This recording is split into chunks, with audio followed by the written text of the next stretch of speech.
Class हम लोग start करते हैं। हम लोग मनी क्लास में चल रहा था, मनी हम लोग देख रहे थे, ठीक है। पूरा चर्चा मनी के बारे में आपका हो रहा था और टाइप्स ऑफ मनी हम देख रहे थे, मुद्राओं के प्रकार, मुद्राओं के प्रकार, types of money. Types of money में पहला हमने देख लिया था क्रमिक विकास के आधार पे,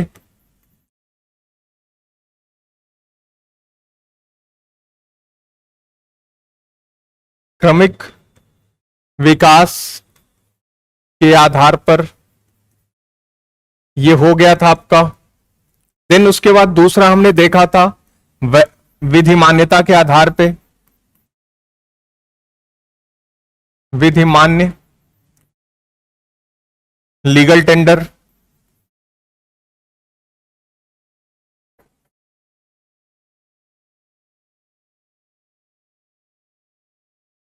तीसरा जो टाइप हमें अब देखना है, ये दोनों हम लास्ट लेक्चर तक देख चुके थे, अब हमें जो आगे आपका देखना है वो है आपका next, on the basis of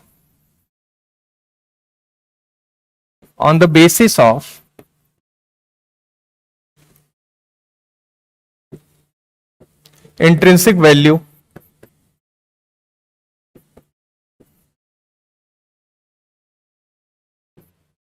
आंतरिक मूल्य के आधार पर। ये तीसरा टाइप्स ऑफ मनी हमें क्या करना है, आपका देखना है। Good evening to all of you.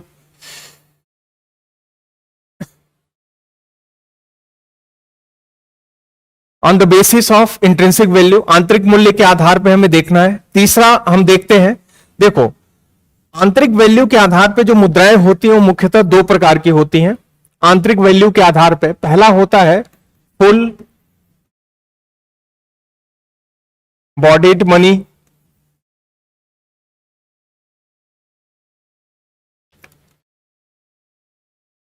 संपूर्ण मान मुद्रा या कुल मान मुद्रा, फुल बॉडीड मनी। दूसरा जो होता है आपका टोकन मनी, टोकन मुद्रा। ये आंतरिक वैल्यू के आधार पे क्या होती है, आपकी मुद्राओं के दो प्रकार आपके डिफाइन होते हैं। Royal Chandu good evening. हमने ये दोनों देख लिया था, यही तीसरे की हम लोग अभी बात कर रहे हैं फिलहाल। आंतरिक वैल्यू के आधार पे ये दो तरह की मुद्राओं को हमने क्या किया, आपका देखा। फुल बॉडीड मनी किसको कहते हैं, यदि मुद्रा की जो आंतरिक वैल्यू है, यदि मुद्रा की आंतरिक वैल्यू, इंट्रिंसिक जो वैल्यू है, आंतरिक वैल्यू, आंतरिक मान, इंट्रिंसिक वैल्यू, उसके फेस वैल्यू, अंकित मूल्य के बराबर या उससे ज्यादा हो, या उससे ज्यादा हो तो उसे संपूर्ण मान मुद्रा, फुल बॉडीड मनी हम बोलते हैं, संपूर्ण मान मुद्रा बोला जाता है, ठीक है, कहते हैं। If the intrinsic value of the money is equal or greater than face value of the money, then the money is called full bodied money, ठीक है। उसी को संपूर्ण मान वाली मुद्रा हम क्या कहेंगे, बोलेंगे आपका। फुल बॉडीड मनी क्या किया जाएगा, उसको आपका बोला जाएगा, संपूर्ण मान वाली मुद्रा बोला जाएगा। अब यहां पे देखिए फेस वैल्यू, अंकित मूल्य क्या होता है। जैसे 10 रुपए का नोट है, उस पे जो रुपया 10 लिखा हुआ है वो क्या, उसका फेस वैल्यू है, जो उस पे लिखा गया अंकित मूल्य है आपका।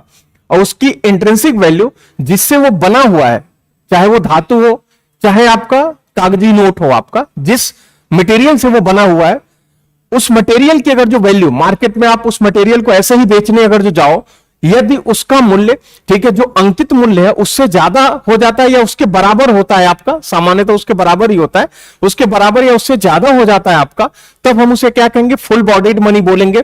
ठीक है, संपूर्ण मान वाली मुद्रा आपका बोला जाएगा। वर्तमान में भारत में कोई भी ऐसी मुद्रा नहीं है जो फुल बॉडीड मनी आपकी है। जो कॉइन, जो सिक्के आया करते थे पहले आपके, वो फुल बॉडीड मनी होते थे, लेकिन 2007 में उसकी भी वैल्यू क्या कर दी गई आपकी, कम कर दी गई।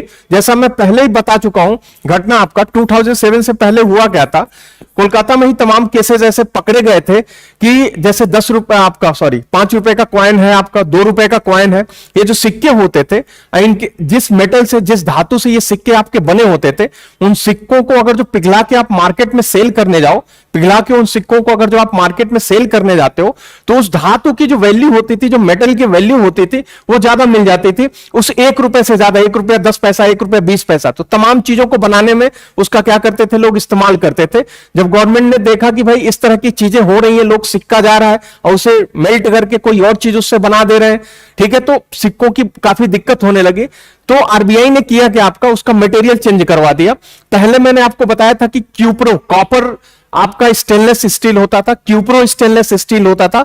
फिर उसको क्या किया गया 2007 के बाद आपका ऐसा किया गया कि फेरेटिक स्टेनलेस स्टील, मतलब आयरन मिक्स स्टेनलेस स्टील लाना इन्होंने क्या कर दिया आपका, शुरू कर दिया, और उसकी वैल्यू अपने आप क्या हो गई, कम हो गई। 1 रुपए से वैल्यू आपकी 0.70, 0.80 इस तरह से वैल्यू उसकी कम हो गई। तो पहले 2007 से पहले एक बार को हम जो कॉइन होता था, सिक्का होता था, उसको फुल बॉडीड मनी हम मान सकते थे, संपूर्ण मान वाली मुद्रा हम उसको मान सकते थे।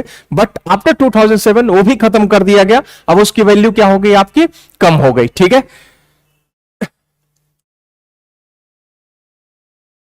नहीं वो कहा जाता है बस, लेकिन अब वर्तमान में ऐसा नहीं है। मैंने बोला ना 2007 में ये चीज क्या हो गई आपकी, चेंज हो गई। ठीक है, कहने सुनने की बहुत बातें आती हैं इकोनॉमिक्स में, आपने बेहतर किया कि आपने पूछ लिया। ठीक है, आप आरबीआई की वेबसाइट पे जाओगे तो अब वो मटेरियल है वो शो कर दिया जाता है, और वो खुद लिखते हैं कि अब जो वैल्यू है, कोई इस समय क्या आपकी फुल बॉडीड मनी नहीं है। जैसे पहले जब गोल्ड कॉइन, सिल्वर कॉइन आया करते थे, तो उसकी जो वैल्यू होती थी गोल्ड की, लगभग उस पर जो अंकित मूल्य होता था उससे ज्यादा या उसके बराबर ही होता था आपका। ठीक है, तो वो फुल बॉडीड मनी होती थी, लेकिन वर्तमान में तो कोई नहीं है। अब आती है टोकन मनी। ठीक है, टोकन मुद्रा किसको कहा जाता है, तो सिंपल सी बात है आपकी, यदि आपका जो इंट्रिंसिक वैल्यू है वो फेस वैल्यू से क्या हो जाए आपका, कम हो जाए, यानी जो आंतरिक मूल्य है, आंतरिक मूल्य जो है लेस देन और इक्वल टू, लेस देन हो जाए, इक्वल तो एकदम लगाना ही नहीं है यहां पे। ठीक है, लेस देन आपका हो जाए किससे, आपके अंकित मूल्य से, जो फेस वैल्यू है अंकित मूल्य से, उससे क्या हो जाए आपका, कम हो जाए, तो उस मुद्रा को हम क्या कहते हैं, टोकन मनी कहते हैं। भारत में इस समय चाहे नोट हो चाहे क्वाइन हो, वो टोकन मनी बतौर क्या हो रहे हैं आपके, यूज हो रहे हैं। जैसे आपका आप 500 रुपए का नोट जो देखते हो, उसको हार्डली बनाने में 2 से 3 रुपए का खर्च आपका आता है, 3.5 4, वो तो महंगाई है, थोड़ा बहुत ऊपर नीचे आपका होता रहता है। ठीक है, तो इस तरीके से, हाँ विकास राजपाल आपके इंडिया में भी बनता था, ऐसा नहीं है, केवल बांग्लादेश की बात मत करिए, इंडिया में भी होता था आपका। ठीक है, तो उसको हम क्या कहते हैं, टोकन मनी। तो उदाहरण के लिए इस समय भारत में जितने भी नोट हैं, ठीक है, ऑल नोट एंड कॉइन, जो आपके सिक्के हैं, वो सब किस में आते हैं, आपके टोकन मनी में आते हैं। तो आंतरिक वैल्यू के आधार पे हमने देख लिया कितने तरह की मुद्राएं वर्तमान में भारत में आपकी चल रही हैं। वहीं पे पिछले लेक्चर में मैंने विधि मान्यता के आधार पे डिस्कस किया था, और उससे पहले वाले लेक्चर में जो चल रहा था आपका इवोल्यूशन के क्रमिक विकास के आधार पे, कि किस मुद्रा में कैसी समस्या आई कि हमने अपने समाधान के लिए अगली मुद्रा बनाया, उसका आविष्कार किया हमने। तो इस तरीके से जो मनी है वो आपका खत्म हुआ। ठीक, और जो 10th एनसीईआरटी है इसी के साथ आपकी खत्म हुई। अब जो आगे की कहानी होगी वो 12th एनसीईआरटी की होगी। ठीक है, अब प्रॉपरली हम लोग, खैर मैंने बोला था कि जो मनी है वो 12th एनसीईआरटी की ही मैं बेसिकली डिस्कस कर रहा था, लेकिन अब फॉर्मली जो औपचारिक रूप से हमने स्टार्ट कर लिया है किसको, अब इसके बाद हम 12th एनसीईआरटी की बात करेंगे। किसी को अभी तक कोई प्रॉब्लम, दिक्कत किसी को? हाँ, अब हम लोग 12th एनसीईआरटी की तरफ मूव करते हैं। 12th एनसीईआरटी में आपके जो शुरू के चैप्टर है पहला है आपका इंट्रोडक्शन, ठीक है, परिचय है। दूसरा जो चैप्टर है वो आपका नेशनल इनकम अकाउंटिंग है, ठीक है, जो राष्ट्रीय आय का लेखा है उसका कैलकुलेशन, जीडीपी, एनडीपी, ये सब कैलकुलेशन आपका दूसरे में है। तीसरा जो चैप्टर है आपका 12th एनसीईआरटी, मैं मैक्रो की बात कर रहा हूं, ठीक है, माइक्रो की नहीं। देखो 12th एनसीईआरटी में, अच्छा आपके दिमाग में आ रहा होगा कि 10th कहां गया, ठीक है, सॉरी 9th और 10th तो खत्म हो गया, 11th एनसीईआरटी कहां गई? तो 11th एनसीईआरटी में 12th के बाद डिस्कस करूंगा। रीजन ये है कि 11th एनसीईआरटी में 12th एनसीईआरटी का एप्लीकेशन है, ठीक है, वहां पे बोला जाएगा कि भारत में एलपीजी रिफॉर्म क्यों हुआ, तो जीडीपी, बैलेंस ऑफ पेमेंट, ये दुनिया भर की क्राइसिस है, ये शब्द क्या करेंगे आपके यूज होंगे वहां पे। नहीं, कल क्लास नहीं हुई थी अमरजीत, मैं परसों ही अनाउंस कर दिया था, लेक्चर आप ध्यान से सुने नहीं थे, ठीक है। तो वो जो शब्द है वो आपको बार बार परेशान करेंगे, तो इससे बेहतर है कि वो सारे जो शब्द हैं जीडीपी से लेकर बैलेंस ऑफ पेमेंट, ये जो आपका इन्फ्लेशन, ये सब जो चीजें हैं आपकी, ये सब 12th एनसीईआरटी में है, तो उसको मैं डिस्कस करके तब मैं 11th पे क्या करूंगा आपका आऊंगा, ठीक है। और 12th एनसीईआरटी में जो आपका है कक्षा 12 की जो एनसीईआरटी है, यहां दो है आपका, एक है मैक्रो इकोनॉमिक्स समष्टि अर्थशास्त्र, दूसरा है आपका माइक्रो इकोनॉमिक्स व्यष्टि अर्थशास्त्र। तो पहले हम समष्टि को शुरू करेंगे, देन हम व्यष्टि पे क्या करेंगे आएंगे, क्योंकि मैक्रो ज्यादा इंपॉर्टेंट है, यहां से क्वेश्चन आपके ज्यादा बनते हैं, ठीक है। और इसी का एप्लीकेशन आपकी 11th एनसीईआरटी में देखने को मिलेगा। माइक्रो जो है इससे क्वेश्चन यूपीएससी खुद ही 6-7 साल में एक बार पूछती है यहां से क्वेश्चन आपका, तो इसको हम लोग थोड़ा सा लास्ट में क्या करेंगे देखेंगे आपका। तो खैर माइक्रो के बाद ही मैक्रो के बाद ही माइक्रो में पढ़ाऊंगा, तब 11th वाली एनसीईआरटी पे आऊंगा यहां पे। तो अब 12th एनसीईआरटी पे हम लोग चर्चा अपनी करेंगे। 12th एनसीईआरटी के शुरू के जो चैप्टर हैं आपके, ठीक है, शुरू के जो चैप्टर है, पहला इंट्रोडक्शन है, दूसरा क्या है आपका नेशनल इनकम है। उनको अभी ड्रॉप करके सीधे मैं मनी बैंकिंग पे आ रहा हूं। कारण यह है कि मैंने अभी मनी आपको 10th एनसीईआरटी का पढ़ाया है, उसी लगे हाथों में 12th एनसीईआरटी का मनी और बैंकिंग निपटा के फिर वापस इंट्रोडक्शन पे आऊंगा, देन उसके बाद नेशनल इनकम और फिर आपका बैलेंस ऑफ पेमेंट, वो सब कुछ क्या होगा आपका देखा जाएगा, ठीक है। तो अब हम लोग मूव करते हैं अपने 12th एनसीईआरटी के जो चैप्टर है, चैप्टर इसका जो है आपका, हम जो यहां पे डिस्कस करेंगे वो है money and banking. Money and banking, आप अपना 12th एनसीईआरटी ओपन करोगे तो 3rd नंबर पे ये चैप्टर आपका दिखेगा, मुद्रा और बैंकिंग।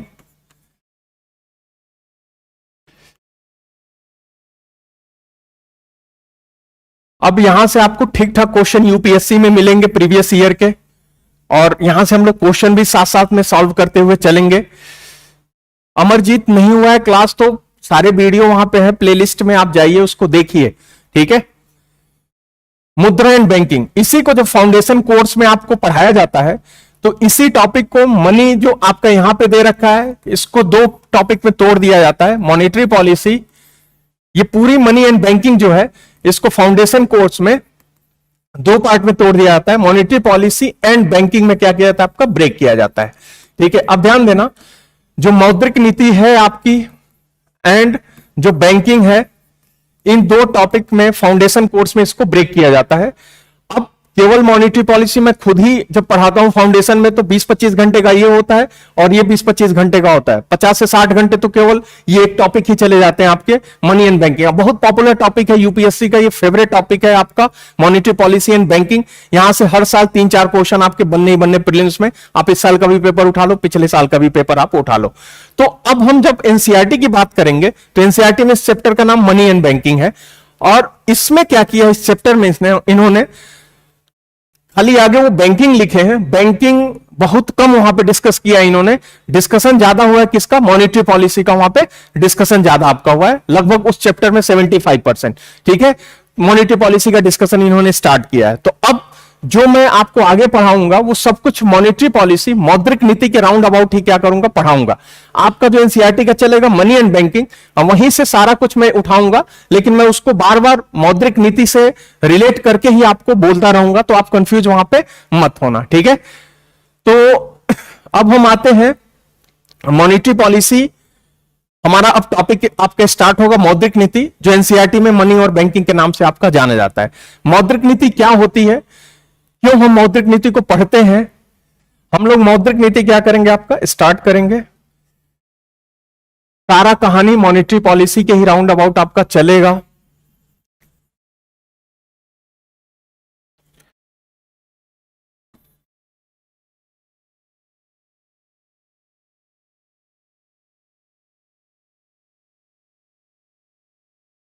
मौद्रिक नीति। एनसीईआरटी में नाम मनी एंड बैंकिंग है, लेकिन हम यहां पे अपने आसानी सुविधा के लिए मॉनेटरी पॉलिसी, मौद्रिक नीति के नाम से हम क्या करेंगे, इसको लेकर के आगे बढ़ेंगे।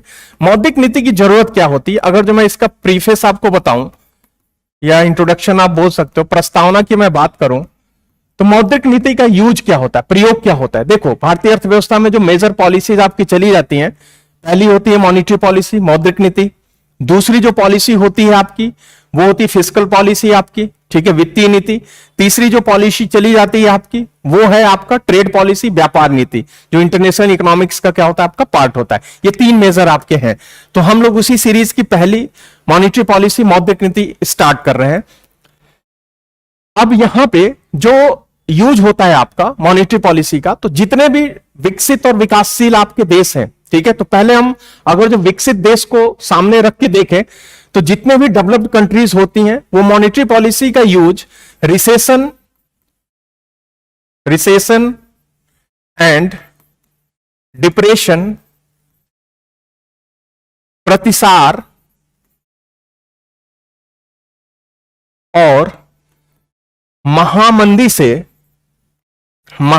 से बाहर आने के लिए करती हैं। जितने भी आपके क्या है विकसित देश हैं, ये डेवलप्ड कंट्रीज की क्या कर रहा हूं मैं, बात कर रहा हूं आपका।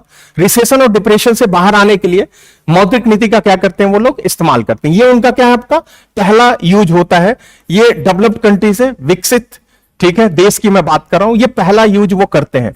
दूसरा यूज क्या करते हैं, to control the inflation, to control the inflation. अभी बहुत ज्यादा आपको ये बातें समझ में नहीं आएंगे, लेकिन धीरे धीरे जैसे हम आगे बढ़ेंगे, एक दो लेक्चर के बाद चीजें समझ में आनी स्टार्ट हो जाएगी। टू कंट्रोल द इन्फ्लेशन, महंगाई को नियंत्रित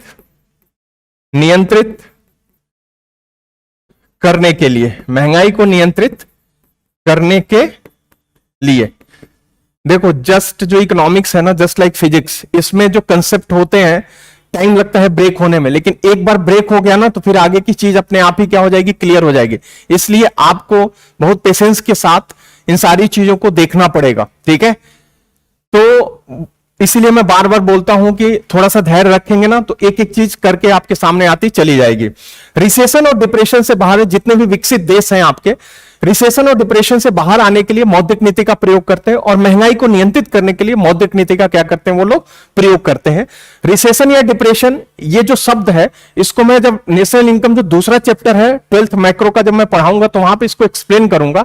अभी बस इतना आप जानिए कि यहां पे अगर जो आपके देश की जो जीडीपी है या ग्रोथ है, जिसको समृद्धि आप बोलते हो, वो बहुत नीचे जा रहा है, निगेटिव जा रहा है, बेरोजगारी की समस्या आपकी बढ़ रही है, तो ऐसी ही सिचुएशन आपको प्रतिसार या महामंदी की स्थिति में क्या होता है, देखने को मिलता है, ठीक है। यानी बहुत ज्यादा क्या हो, आपकी महंगाई हो आपके देश में, बेरोजगारी की समस्या बढ़ गई हो, देश की जीडीपी क्या हो रही है आपकी, डाउन हो रही हो, तो ये सब लक्षण होते हैं किसके, आपके डिप्रेशन के या रिसेशन के, प्रतिसार और महामंदी के। जैसे आप वर्ड इस समय सुन रहे होंगे कि जो डेवलप्ड कंट्रीज हैं वो आपकी फेस कर रही हैं रिसेशन को, रिसेशन वहां पे आपका आने वाला है। मतलब क्या है आपका, कि उनका जो ग्रोथ है वो काफी निगेटिव होने वाला है, आपका डाउन होने वाला है, ठीक है। तो इससे फाइट करने के लिए वो लोग क्या करते हैं, आपके मौद्रिक नीति, मॉनेटरी पॉलिसी का इस्तेमाल करते हैं। एंड महंगाई को नियंत्रित करने के लिए, अभी आपने सुना भी होगा कि तमाम ऐसे जो विकसित देश हैं, डेवलप्ड कंट्री, जो एडवांस इकोनॉमीज है, यूएस हो गया, यूके हो गया आपका, ये से जो देश हैं, इन्होंने क्या किया, अपने वहां इंटरेस्ट रेट को, ब्याज दर को बढ़ाया। किसके लिए, महंगाई को नियंत्रित करने के लिए। भारत में भी ऐसा किया, आरबीआई ने अभी रिसेंटली आपने देखा पिछले 2 से 3 मॉनेटरी पॉलिसी में कंटिन्यूअस आरबीआई ने ब्याज दर को क्या किया, बढ़ाया है।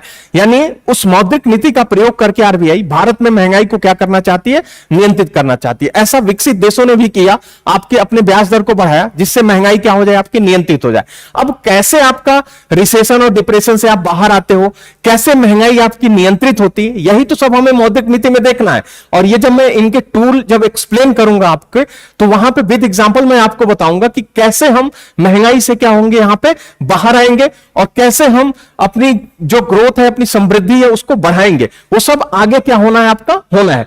क्यों आपका मौद्रिक नीति पढ़ा जाता है, बस उतना ही मैं आपको अभी यहां पे बता रहा हूं। कैसे महंगाई को कंट्रोल करते हैं, वो आगे क्या होगा आपका देखा जाएगा। वहीं पे जितने भी डेवलपिंग कंट्रीज हैं, डेवलपिंग कंट्रीज हैं, जो विकासशील देश हैं आपके, ठीक है, जैसे भारत हो गया, बांग्लादेश हो गया, जितने भी विकासशील देश हैं आपके, डेवलपिंग जो कंट्रीज हैं, विकासशील देश, वो क्या करते हैं आपके मौद्रिक नीति का जो प्रयोग उनका जो होता है मेनली जो मुख्यतः होता है वो अपनी समृद्धि को बढ़ाने के लिए, ठीक है, अपने समृद्धि को टू इंक्रीज द ग्रोथ, जो उनकी जो समृद्धि होती है उसको बढ़ाने के लिए क्या करते हैं मौद्रिक नीति का वो इस्तेमाल करते हैं। समृद्धि को ग्रोथ को क्या करना होता है उनको इंक्रीज करना होता है। जैसे भारत है, भारत का अभी रिसेशन का भारत के ऊपर कोई प्रभाव है नहीं, ठीक है, डेवलप कंट्रीज में दिख रहा है बट इंडिया में आपका है नहीं। तो इंडिया अपने ग्रोथ को समृद्धि को क्या करेगा बूस्ट करेगा, जीडीपी को क्या करेगा आपका बढ़ाएगा। उस चक्कर में इंडिया अपनी मौद्रिक नीति का क्या करता है इस्तेमाल करता है। एंड दूसरा क्या होता है आपका टू कंट्रोल द इन्फ्लेशन, यानी महंगाई को नियंत्रित करने के लिए जितने भी विकासशील देश हैं वो भी क्या करते हैं मौद्रिक नीति का आपका इस्तेमाल करते हैं महंगाई को नियंत्रित करने के लिए, इन्फ्लेशन को कंट्रोल करने के लिए। यानी चाहे डेवलप कंट्रीज हो चाहे डेवलपिंग कंट्रीज हो, इन लोगों का काम क्या होता है मौद्रिक नीति वो लोग क्यों चलते हैं, तो सीधी सी बात है समृद्धि को बढ़ाना होता है और महंगाई को क्या करना होता है मौद्रिक नीति से आपका कंट्रोल करना होता है। ठीक है, ये क्या होगा आपका इनका यूज होगा, इसलिए हम मौद्रिक नीति मॉनेटरी पॉलिसी क्या करते हैं आपका चलते हैं। पूजा आरबीआई अधिमान्य 1934, क्या क्या लिखते जा रहे हो आप लोग किसके, अरे अभी बस मैं आपको इतना ही बता रहा हूं कि मौद्रिक नीति क्यों चली जाती है, इसको बस दिमाग में आपको रखना है। बाकी कैसे ये सारी घटनाएं होती हैं, कैसे समृद्धि बढ़ती है, कैसे महंगाई नियंत्रित होती है, ये सब आगे आपका आएगा। और कौन चलता है मॉनेटरी पॉलिसी को ये भी मैं आगे आपको बताऊंगा। अभी बस सुनते जाइए, इसको समझते जाइए, जितना मैं बोल रहा हूं बस इस पे आप बताइए कि हाँ ये चीजें आपको समझ में आ रही हैं कि नहीं आ रही हैं। ठीक है, अब दूसरा जो मौद्रिक नीति का आपका यूज होता है, नेक्स्ट जो होता है कि जो ऋण होते हैं, जो साख होते हैं, उनको कंट्रोल किया जाता है कि किसको लोन जाए, ठीक है, कहां पे लोन आपका बटे और उसका ब्याज दर आपका क्या होना चाहिए।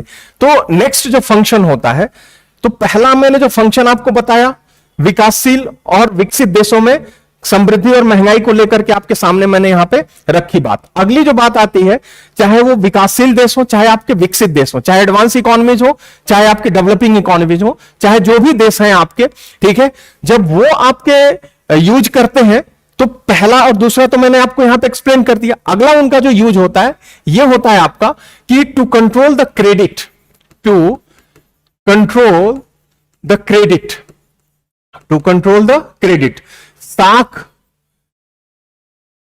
को नियंत्रित नियंत्रित नियंत्रित करने के लिए, साख को नियंत्रित करने के लिए, टू कंट्रोल द क्रेडिट आपका, चाहे वो विकसित देश हो चाहे आपके विकासशील देश हो, ये दोनों लोग साख को क्या करते हैं आपके ऋण, साख मतलब क्रेडिट मतलब क्या होता है आपका लोन होता है, ऋण होता है। ठीक है, लोन को क्रेडिट को नियंत्रित करने के लिए ये यूज किया जाता है, चाहे आपके विकसित देश हो, विकसित, या आपके क्या हो आपके विकासशील देश हो, दोनों जो देश हैं आपके ये यूज करेंगे किस पर्पस से, तो क्रेडिट को कंट्रोल करने के लिए, साख को नियंत्रित करने के लिए, मतलब लोन कहां पे जाए, ठीक है, और कितने अमाउंट में ऋण आपका बटे, इसका इस्तेमाल किया जाता है मौद्रिक नीति का इन चीजों को कंट्रोल करने के लिए। ब्याज दर को बढ़ाना है घटाना है, मौद्रिक नीति के द्वारा उसको नियंत्रित किया जाता है। ठीक है, किसको लोन जाना चाहिए, चाहे कृषि क्षेत्र में जा रहा है या वो बिजनेस लोन बतौर वो जो पैसा लोन आपका बटे, किस सेक्टर में लोन बटना चाहिए, ये भी मौद्रिक नीति में क्या होता है आपका निर्धारित किया जाता है। और ये जो पॉइंट्स मैं आपको बता रहा हूं, ये जो प्रीफेस आपको बता रहा हूं, यहां से प्रीलिम्स में इसी साल 2022 में आपका क्वेश्चन बना हुआ है। ठीक है, अभी ये चीज नहीं हो रही कि कैसे ये लोग कंट्रोल करते हैं, बट हम इतना तो याद कर सकते हैं यहां पे कि किस किस पर्पस से मौद्रिक नीति को यूज किया जाता है, इसका इस्तेमाल आपका किया जाता है। तो अब आगे की हमारी बात यह आती है कि मैंने इतनी बातें आपको बताई, कोचिंग से ले रहा हूं क्लास में, इतनी बात मैंने आपको यहां पे अभी तक बताई। अगर जिसका जिस्ट मैं आपको बताऊं तो सीधा जो इंपैक्ट है मॉनेटरी पॉलिसी का किस पे है, ग्रोथ पे है, समृद्धि पे है। मौद्रिक नीति का दूसरा इंपैक्ट किस पे पड़ता है आपके, महंगाई पे पड़ता है, महंगाई पे पड़ता है। तीसरा जो इंपैक्ट मॉनेटरी पॉलिसी का पड़ता है वो किस पे पड़ता है? आपके लोन पे, साख जिसको बोलते हो, या इसी को ऋण क्या करते हो आप? ऋण बोलते हो। इसी को क्रेडिट भी क्या कहते हो आप? बोलते हो। इन तीनों पे हमने क्या किया देखा, जैसे देश है उस हिसाब से इस मौद्रिक नीति का क्या करते हैं, वो अपने इकोनॉमिक हिसाब से इसका इस्तेमाल आपका करेंगे। ठीक है, तो यही इसीलिए हम मॉनेटरी पॉलिसी को पढ़ते हैं। मनी बैंकिंग जिस टॉपिक को हम लोग यहां पे देख रहे हैं एनसीईआरटी का, उसी का हमने अपने हिसाब से नाम रख लिया क्या? मौद्रिक नीति। और मौद्रिक नीति का इस्तेमाल इस तरीके से आपका यहां पे किया जाता है। अब बात आती है कि मॉनेटरी पॉलिसी जो है आपकी, ये एक्चुअली होती क्या है। अभी तक तो हमने ये देखा कि इस चैप्टर में इसका उद्देश्य, इस टॉपिक का क्या है, तो इस टॉपिक का उद्देश्य हमें क्लियर हो गया। तो अब बात आती है कि एक्चुअली मॉनेटरी पॉलिसी में क्या होता है और कैसे ये महंगाई को, समृद्धि को, कैसे आपके क्या कहते हैं कि ऋण को, इन सबको कैसे वो कंट्रोल करती है, यही हमें अब आगे क्या करना है, देखना है। तो अब हम आगे बढ़ते हैं धीरे धीरे। हमारा आगे का जो ये है कि मॉनेटरी पॉलिसी हमें समझना है कि व्हाट इज मॉनेटरी पॉलिसी और कैसे ये सारी घटनाएं आपकी घटती हैं वहां पे। तो इस चीज को देखने के लिए, मौद्रिक नीति को समझने के लिए हम कुछ बेसिक कंसेप्ट को यहां पे क्या करेंगे, देखेंगे कि वो कंसेप्ट क्या है, क्योंकि बिना इन कंसेप्ट के मौद्रिक नीति आपको समझ में नहीं आने वाली है। ठीक है, बिना इन बेसिक कंसेप्ट के मौद्रिक नीति आपको समझ में नहीं आएगी। तो पहले हम इन बेसिक कंसेप्ट को क्रैक करेंगे, देन हम मौद्रिक नीति पे आएंगे और देखेंगे कि कैसे मौद्रिक नीति, मॉनेटरी पॉलिसी आपकी महंगाई को, समृद्धि को और ऋण को कैसे वो नियंत्रित आपकी करती है। तो पहले इन बेसिक कंसेप्ट को क्या किया जाए, आपका देखा जाए। जो मूलभूत अवधारणाएं आपके सामने यहां पे दिख रही हैं, और ये जो मूलभूत अवधारणाएं आपके सामने हैं, ये केवल आगे मौद्रिक नीति में यूज नहीं होंगे, इनसे डायरेक्ट क्वेश्चन भी आपके एग्जाम में बनता है। और मैंने आपको दिखाया भी है। मनी, पहला जो मूलभूत अवधारणा है, बेसिक कंसेप्ट है मुद्रा आपका, ये मैं आपको एक्सप्लेन कर चुका हूं 10th एनसीईआरटी में। ये पूरा एक्सप्लेन हो चुका है कितने टाइप की मनी है और इससे क्या बेसिक क्वेश्चन आपका बना एग्जाम में, वो भी मैंने आपको बताया पिछले लेक्चर में। अगला जो बेसिक कंसेप्ट है डिपॉजिट, जमा, ये भी ऑलरेडी आपका डिस्कस हो चुका है। ये भी 10th एनसीईआरटी में मैंने पिछले लेक्चर में आपका डिस्कस किया है। डिपॉजिट कितने तरीके के होते हैं, जमा कितने तरीके के होते हैं। अगला बेसिक कंसेप्ट है आपका मुद्रा आपूर्ति, जो मौद्रिक नीति में यूज होगा और इससे डायरेक्ट क्वेश्चन भी यूपीएससी में लगभग हर ऑल्टरनेट ईयर आपका पूछा गया है, मनी सप्लाई से क्वेश्चन, और इसका इस्तेमाल आगे मौद्रिक नीति में आपका किया जाएगा। ठीक है, तो ये जो मुद्रा आपूर्ति है, ये हमें यहां पे पढ़ना है, इसको हमें यहां पे क्या करना है, आपका समझना है। ये अभी नहीं हुआ है आपका। उसके बाद अगला जो आता है बेसिक कंसेप्ट, थोड़ा सा बैंक की परिभाषा हमें समझनी है। खैर बैंक तो बहुत डिटेल में है, बैंकिंग पूरा जो टॉपिक है मैंने बोला कि वो बहुत डिटेल में है आपका, लेकिन बस यहां पे बेसिक कंसेप्ट बतौर, अगर जो मूलभूत अवधारणा बतौर हम उठाएंगे तो बैंक का केवल यहां पे परिभाषा से हमारा काम चल जाएगा।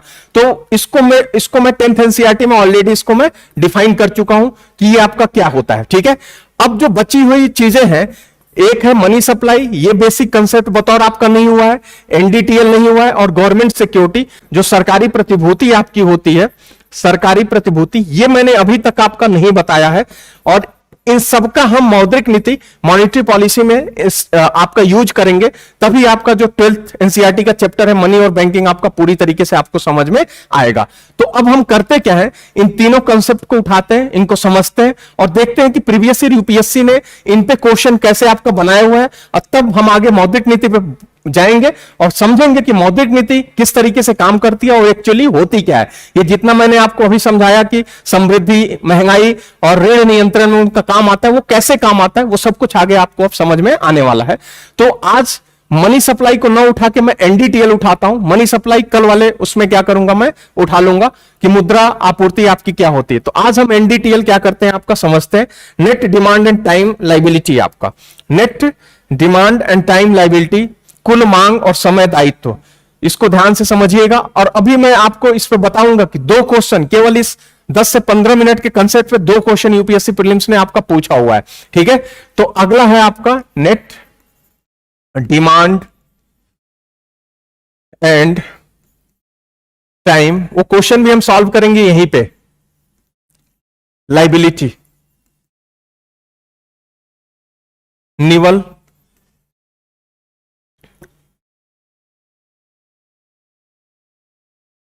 निवल या शुद्ध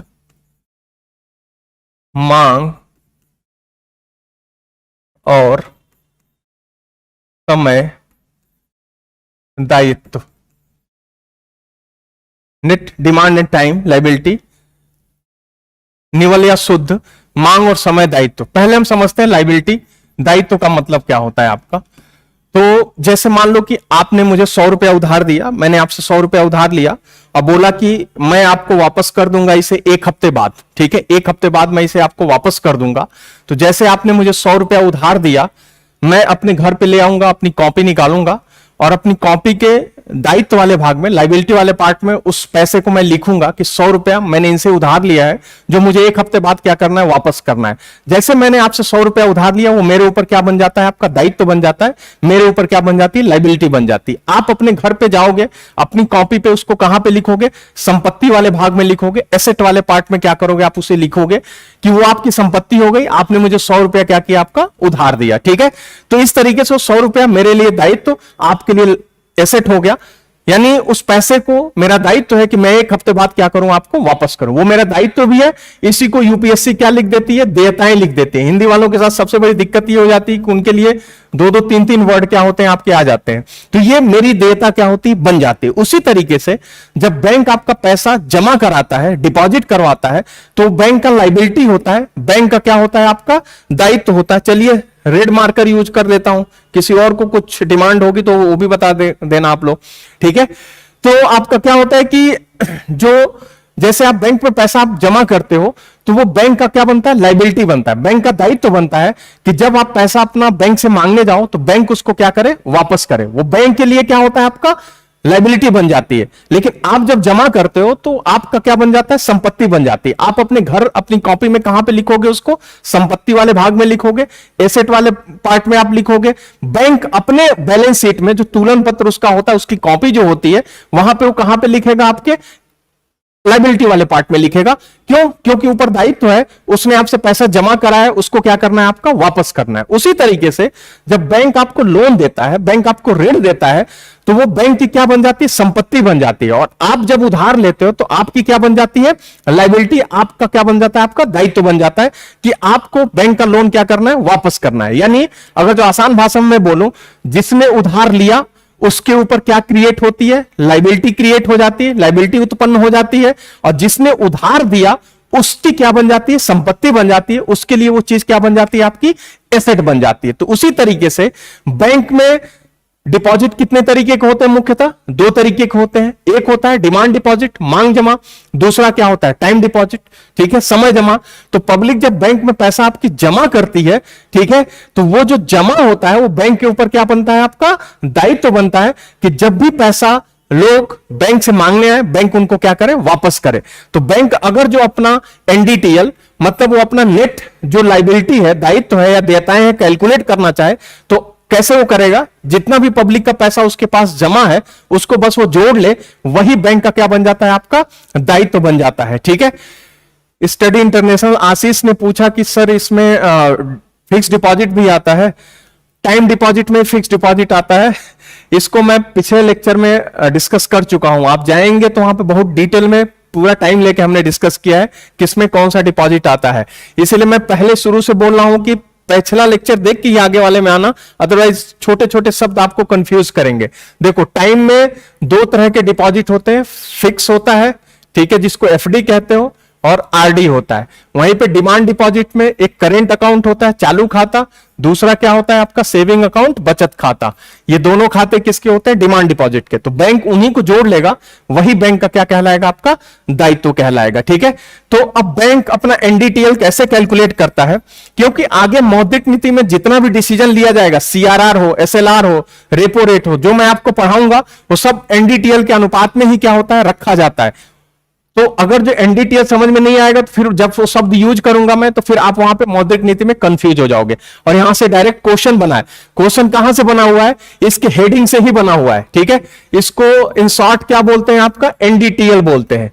और क्वेश्चन ये बना हुआ है यूपीएससी प्रीलिम्स में कि एनडीटीएल समाचार पत्रों में रहता है, इसका संबंध किससे है। ध्यान से सुनना क्वेश्चन कि एनडीटीएल समाचार पत्रों में रहता है, इसका संबंध किससे है। तो ऑप्शन में था आपका स्ट्रेटेजिक सेक्टर, ठीक है, दूसरा ऑप्शन था मिलिट्री, तीसरा ऑप्शन था बैंकिंग ऑपरेशन, चौथा ऑप्शन था कम्युनिकेशन आपका, ठीक है।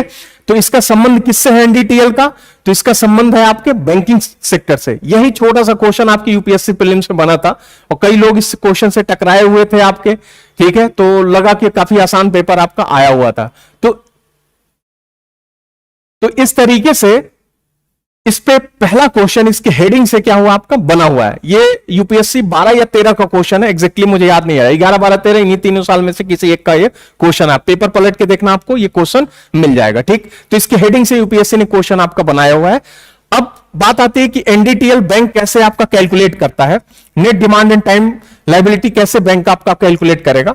तो भाई बैंक का जो डिमांड डिपॉजिट बैंक में पब्लिक का होता है एंड पब्लिक का जो टाइम डिपॉजिट होता है, समय जमा आपका, वही बैंक का दायित्व होता है, देयता होती है बैंक की। तो बैंक अपना नेट जो डिमांड डिपॉजिट है इसको उठाए, डिमांड डिपॉजिट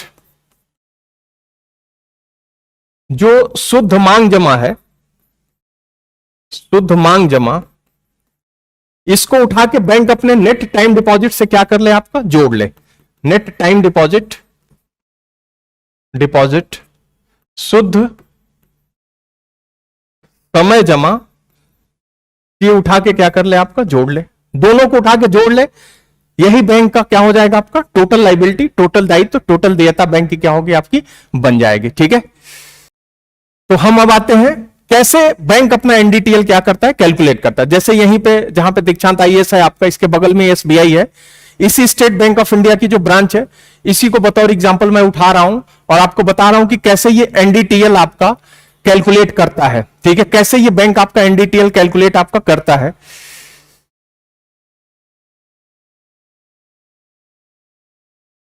एनडीटीएल क्या है तेजस्वी? अरे तब से तो यही मैं बता रहा हूं, एनडीटीएल क्या है, net demand and time liability, जो शुद्ध आपका क्या होता है मांग और समय दायित्व, जो देयता होती है। तो बैंक का जो डिपॉजिट है वही बैंक का दायित्व होता है, तो उसी को बैंक उठा के जोड़ लेगा, तो बैंक का एनडीटीएल क्या होगा निकल के आपका आ जाएगा, ठीक है। तो नेट जो डिमांड डिपॉजिट है आपका, शुद्ध जो मांग जमा है, कैसे बैंक कैलकुलेट करेगा। तो मैं अपने बगल में एसबीआई का ब्रांच है, इसको बतौर एग्जांपल ले रहा हूं। आज शाम को एसबीआई की जो ब्रांच है वो अपना एनडीटीएल क्या करता है कैलकुलेट करने बैठता है, ठीक है। तो मान लो कि उसके जो 10 कस्टमर, 10 ग्राहक ऐसे हैं, 10 ग्राहक ऐसे हैं जिन्होंने डिमांड डिपॉजिट में अकाउंट अपना खोल रखा हुआ है। किसी का चालू खाता है करेंट अकाउंट, किसी का बचत खाता है सेविंग अकाउंट आपका। 10 लोगों ने अकाउंट खोल रखा है, 10 लोगों ने कुछ 200, 400, 500 करके 10 लोगों ने मिलके टोटल आपका 4000 रुपया क्या किया आपका जमा किया है बैंक में, 4000 आपका बैंक में जमा किया है। अब मान लो कि उस 10 में से आज के दिन 3 लोग 200, 400, 500 ऐसे करके एटीएम से ही या बैंक से ही जाके फॉर्म भर के कुछ 200, 400 करके इन्होंने 3 लोगों ने मिलके क्या किया 1000 रुपया आपका निकाल दिया, 1000 रुपया निकाल लिया। तो शाम को बैंक आपका देखेगा कि डिमांड डिपॉजिट में पब्लिक का उसके पास कितना पैसा पड़ा हुआ है। तो 10 लोग थे, 10 में से 3 लोगों ने 1000 रुपया निकाल दिया और 10 लोगों ने मिलकर 4000 रुपया आपका जमा किया था अपने अपने अकाउंट में, तो सब इकट्ठा उसने जोड़ लिया था। तो नेट शाम को बैंक देखता क्या है, था 4000 और निकल गया कितना 1000, बचा कितना आपका 3000 रुपए। इसी तरीके से बैंक अपना नेट टाइम डिपॉजिट क्या करेगा आज शाम को कैलकुलेट करेगा। तो उसको पता है कि उसके अकाउंट में 5 लोगों ने टाइम डिपॉजिट में अकाउंट खोल रखा है, कुछ 1-2 लोगों ने एफडी कर रखा है और 1-2 लोगों ने आरडी रिकरिंग डिपॉजिट आपका कर रखा हुआ है। 5 लोगों ने अकाउंट आपका ओपन किया है। 5 लोग कुछ 1500, 2000, 1000 करके मान लो कि 5000 रुपया टोटल आपका जमा किया हुआ है, ठीक है, 5000 रुपया टोटल जमा है। उसमें से मान लिया कि इन 5 में से किसी एक ने आज के दिन क्या कर दिया अपना एफडी ब्रेक कर दिया और 1000 रुपए उसने क्या कर दिया निकाल दिया, ठीक है। तो उसने जब निकाला 1000 रुपए तो था कितना आपका 5000 और 1000 रुपए क्या हो गया आपका निकल गया। तो 1000 रुपए यहां पे क्या होगा आपका माइनस हो जाएगा, यानी जो बचेगा नेट टाइम डिपॉजिट में उसके पास वो कितना बचेगा बैंक के पास पब्लिक का, तो 4000 रुपया क्या होगा आपका बचेगा। था 5000, 1000 पब्लिक ने निकाल दिया, नेट जो बचा वो कितना बचा आपका 4000 बचा, ठीक है।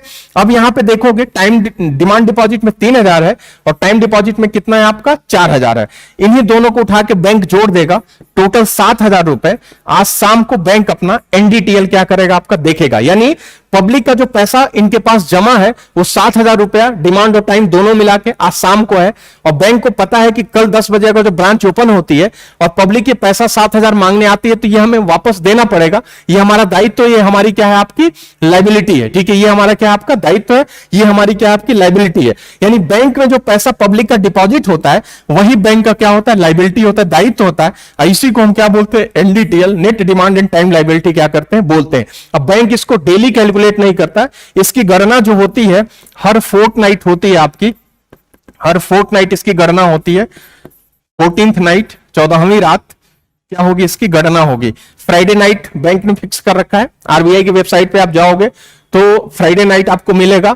तो होता क्या है कि जैसे आज फ्राइडे है, आज शाम को कैलकुलेट किया, अगला फ्राइडे छोड़ देते हैं, फिर उसके बाद जो 14वां दिन आपका आएगा अल्टरनेट फ्राइडे, ये क्या करते हैं, जोड़ते हैं, और वही बैंक का क्या कहलाता है, NDTL, net demand and time liability bank का क्या होगा, आपका कहलाएगा। ठीक है, इस तरीके से बैंक कैलकुलेट करता है। और ब्रांच वाइज नहीं, इनका जो हर बैंक का अपना हेड ऑफिस है, ठीक है, वहीं से वो करना क्या, बैठ के गिनना थोड़ी ना, पहले जैसा तो अब रहा नहीं सिस्टम, अब तो क्या है, सब कंप्यूटर से एक बार बटन दबाए, नेट निकल के क्या हो गया, आ गया, बता दिया कि इतना हमारा एनडीटीएल इस समय है। ठीक है, तो यही क्या कहलाता है आपका, ये 4,000 टाइम में 7,000, ये क्या पूछ रहे हो आप लोग, बताओ भाई, किसकी क्या दिक्कत है। यही एनडीटीएल होता है जिसकी गणना फोर्टनाइट, हर 14वीं रात क्या होती है, आपकी की जाती है।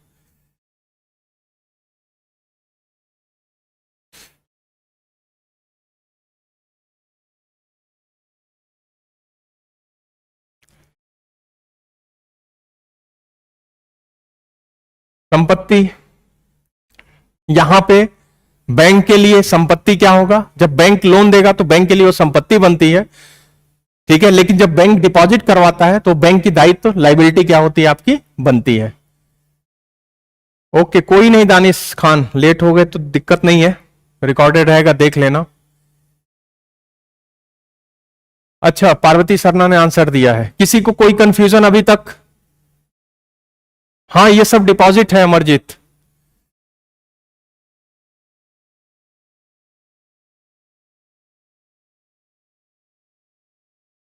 ओके, अब इस पे जो क्वेश्चन है एनडीटीएल का, यूपीएससी का एक क्वेश्चन मैं आपको बता चुका हूं कि एनडीटीएल समाचार पत्रों में रहता है, इसका संबंध किससे है, तो ऑप्शन में आपके स्ट्रेटेजिक, ठीक है, कम्युनिकेशन, बैंकिंग, ये ऑप्शन आपके थे, मिलिट्री, तो आपका क्या है, बैंकिंग से उसका रिलेशन। एक क्वेश्चन ये बना हुआ है, एक क्वेश्चन अभी मैं आपको दिखा देता हूं, यहां पे एक क्वेश्चन आपको यहां पे दिख जाएगा, ये देखो क्वेश्चन, ये यूपीएससी प्रीलिम्स 2019 का क्वेश्चन है, यूपीएससी प्रीलिम्स 2019 का क्वेश्चन है।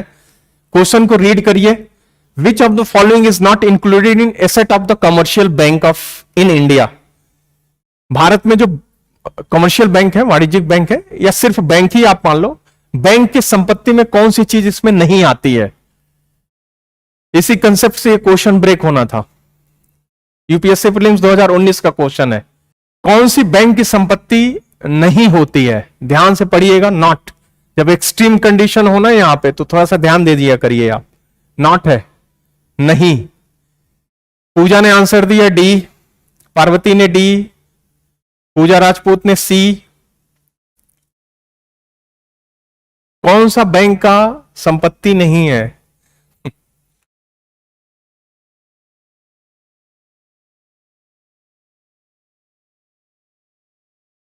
देखो, बैंक के केस में जो उसकी संपत्ति होती है, तो भाई संपत्ति कब बनेगी आपकी, जब आप किसी को कुछ दोगे तब तो संपत्ति बनेगी, नहीं तो किसी का उधार लोगे तो आपका दायित्व तो क्या होता है, बन जाता है।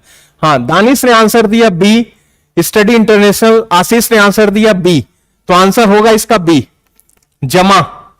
जमा बैंक की संपत्ति नहीं होती है, पब्लिक जो डिपॉजिट करती है, ठीक है, जब डिपॉजिट करेगी पब्लिक बैंक के पास, जो जमा करती है, तो वो बैंक की क्या बनती है, लाइबिलिटी बनती है, दायित्व तो बनता है या देयता। और जब बैंक किसी को लोन देता है, ठीक है, बैंक जब किसी को लोन देता है, ऋण देता है, तो वो बैंक की क्या बनती है, आपकी संपत्ति बनती है, एसेट बनता है, संपत्ति। अभी मैं बैंक का बैलेंस शीट आपको नहीं बताया हूं, ठीक है, बाद में बैंक का बैलेंस शीट डिस्कस करेंगे, लेकिन सिंपल सा बैलेंस शीट उसका होता है आपका कि जब बैंक आपका ऋण देता है, ठीक है, बैंक जब ऋण देता है तो बैंक की संपत्ति बनती है, और जब बैंक आपका जमा कराता है पब्लिक का पैसा अपने पास, तो बैंक का दायित्व तो क्या होता है, आपका बनता है। तो भैया यहां पे देखो, एडवांस भी एक तरह का लोन ही होता है, ऋण होता है, अग्रिम। और जो आपका बैंक यहां पे क्या कर रहा है, आपका कॉल या नोटिस मनी पे आपका जो दे रहा है, ठीक है, तो वो चीज क्या होती है आपकी, वो भी एक तरह से क्या होता है, आपका बैंक की संपत्ति बन जाती है। इन्वेस्टमेंट बैंक कर रहा है, निवेश कहीं पे कर रहा है, तो भी बैंक की संपत्ति बन गई। भाई लाइबिलिटी एक ही चीज है ना, डिपॉजिट, जो पब्लिक का पैसा उसने उधार लिया है, जमा कराया है, यही तो बेसिक डेफिनेशन है बैंक की, बोरो टू लेंड करता है।